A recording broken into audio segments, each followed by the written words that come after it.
ఎముకలు కుళ్ళిన వయస్సు మళ్లిన సోమరులారా చావండి, నెత్తురు మండే శక్తుడు నిండే సైనికులారా రారండి అంటూ మహాప్రస్థానంలోని మహాకవి శ్రీశ్రీ ప్రస్తావించిన పదునైన కత్తుల్లాంటి పదాల్లోంచి పుట్టుకొచ్చిన వాడే ఆజాద్ హింద్ ఫౌజ్ దళపతి నేతాజీ సుభాష్ చంద్రబోస్.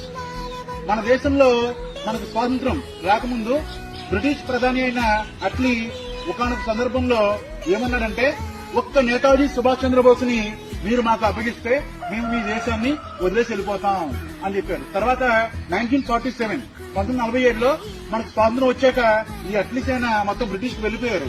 వెళ్ళిపోయిన తర్వాత 1955లో ఈ అట్లీ మన ఇండియాలోని కలకత్తాకు వచ్చాడు.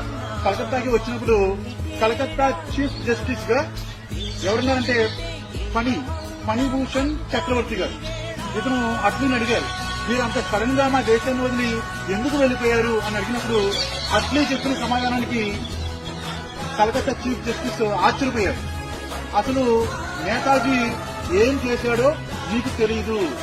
అతను మీ దేశంలో ఆజాద్ హింద్ ఫౌజ్ ను స్థాపించి యువత మొత్తం చైతన్యపరిచి వారిలో స్ఫూర్తిని నరనరణ దేశభక్తిని నింపాడు. అలాగే జర్మనీ వెళ్లి హిట్లర్ ను కలిశాడు. అక్కడ చాలా దేశాలను కలిసి వాళ్ళ